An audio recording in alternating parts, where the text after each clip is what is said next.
30 நாட்களில் ஃபோட்டோஷாப்பில் இன்றைக்கி நம்ம பார்க்க போகிறது ட்ரான்ஸ்ஃபார்ம். ஃபோட்டோஷாப்பில் ரொம்ப முக்கியமான அம்சம். இது குறித்து நம்ம டீட்டெயிலாக இப்போ பார்ப்போம். ஒரு பேக்ரவுண்ட் லேயர் அண்ட் இமேஜ் ஃபோட்டோஷாப்பில் நான் எடுத்து வச்சிருக்கேன். ட்ரான்ஸ்ஃபார்ம் மூலமாக நம்மளோட இமேஜோ எந்த ஒரு எலமெண்ட்ஸையோ நம்ம விருப்பப்பட்ட சைஸ்க்கு ரீசைஸ் பண்ணலாம், ரொட்டேட் பண்ணலாம். இது போல் பல ஆப்ஷன்ஸ்கள் பண்ணலாம். ஸோ இப்போ இதை நம்ம ஆக்டிவேட் பண்ணுறதுக்கு Ctrl+T அப்படின்னு கொடுக்கணும். Ctrl+T ட்ரான்ஸ்ஃபார்ம் ஞாபகம் வச்சுக்கோங்க. T for transform. Ctrl+T கொடுத்தீங்கன்னா இந்த மாதிரி நம்ம இமேஜை டிடெக்ட் பண்ணி ஒரு பவுண்டிங் பாக்ஸ் வரும். பழைய கிளாஸில் நம்ம சொன்ன மாதிரி நம்ம ட்ரான்ஸ்ஃபார்ம் மெனுக்கு ஏற்ற மாதிரி இப்போ ஆப்ஷன் வரும் மாதிரி இருக்குது. ஸோ இது எண்டில் பார்த்தீங்கன்னா டிக் மற்றும் கேன்சல் அப்படின்னு இருக்குது. ஸோ டிக்குன்றது நம்மளுடைய ட்ரான்ஸ்ஃபார்மை நம்ம கன்ஃபார்ம் பண்ணுறது. உதாரணத்துக்கு நார்மலாக இருக்கக்கூடிய பிளாக் ஏரோ நம்ம இந்த எட்ஜஸில் போனோன்னா டபுள் ஹெட்டட் ஏரோவாக மாறும்.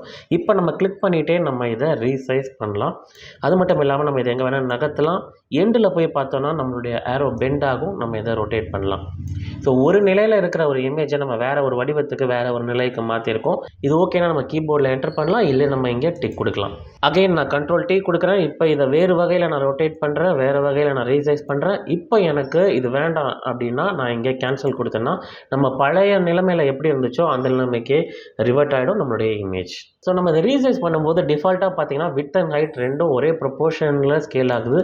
நமக்கு அப்படி வேண்டாம் அப்படின்னா நம்ம ஷிஃப்ட்டை ஹோல்டு பண்ணிக்கிட்டு நம்ம இதை ரீசைஸ் பண்ணோன்னா நம்ம எந்த பக்கம் இழுக்கிறோமோ அந்த பக்கம் டிஸ்ப்ரொப்போர்ஷனேட்டாக இது ஸ்கேல் ஆகும். சில ஃபோட்டோஷாப் பழைய வெர்ஷன்ஸில் இது அப்படியே ரிவர்ஸாக இருக்கும். நம்ம ஷிஃப்ட் அழுத்தினா தான் ப்ரொப்போர்ஷனேட்டாக ஸ்கேல் ஆகும். அதையும் நீங்கள் நோட் பண்ணிக்கோங்க.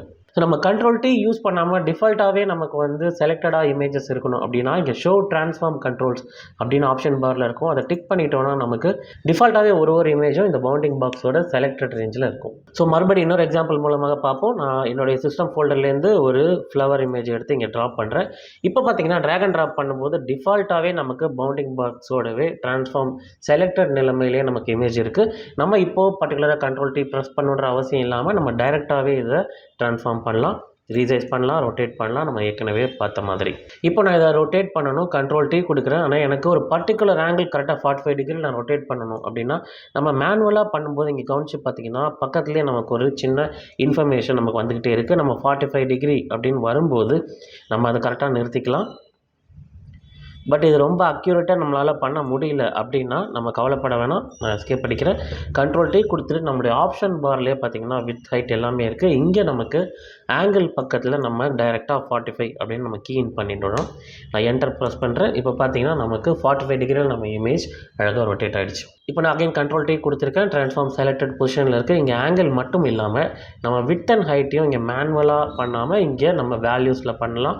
உதாரணத்துக்கு வித் அண்ட் ஹைட் செயின் வந்து நம்ம லிங்க்கில் இருக்கும்போது ரெண்டும் ஈவனாக நமக்கு ப்ரொப்போர்ஷனேட்டாக ரீசைஸ் ஆகும். இங்கே நான் கிளிக் பண்ணி ட்ராக் பண்ணுறேன். இப்போ பார்த்தீங்கன்னா ரெண்டும் சேர்ந்து நமக்கு ரீசைஸ் ஆகுது. அதே மாதிரி நம்ம XY அதாவது இதோட பொசிஷனையும் நம்ம இங்கேயும் மாற்றலாம். லெஃப்ட் X ஆக்சிஸ்லேயும் Y ஆக்சிஸ்லேயும் நம்ம இந்த இமேஜை நம்ம மூவ் பண்ண முடியும்.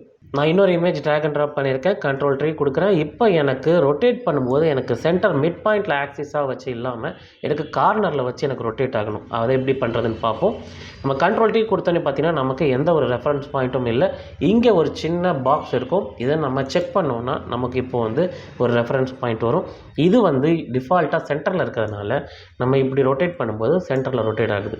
நம்ம அதை ட்ராக் பண்ணி நமக்கு பிடிச்ச இடத்துல வச்சோம்னா இப்போ நான் ரொட்டேட் பண்ணி பாருங்கள், அதை வந்து சென்டர் பாயிண்ட்டாக ஆக்சிஸாக எடுத்துக்கிட்டு நம்மளுடைய இமேஜ் ரொட்டேட் ஆகுது. ஸோ ட்ரான்ஸ்ஃபார்ம் மூலமாக நம்ம ரீசைஸ் அண்ட் ரொட்டேட் மட்டும்தான் பண்ண போகிறோமானா இல்லை. Ctrl+T கொடுத்துட்டு ரைட் கிளிக் பண்ணோன்னா நமக்கு மேலும் சில ஆப்ஷன்ஸ் வரும்.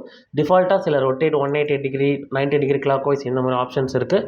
Ctrl+Z கொடுக்குறேன். அண்டு அகைன் ரைட் கிளிக் பண்ணுறேன். இப்போ பார்த்தீங்கன்னா இதுலேயே நமக்கு ஃப்ளிப் ஹரிசான்டல் அதாவது மிரர் இமேஜாக லெஃப்ட் டு ரைட் வரும்.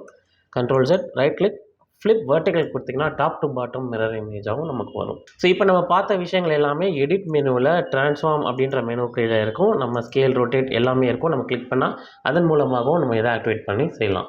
இந்த மாதிரி நீங்களும் உங்கள் சிஸ்டமில் இருக்க ஃபைல்ஸில் ப்ராக்டிஸ் பண்ணி பாருங்கள். நம்ம மீண்டும் அடுத்த லெசனில் தொடருவோம்.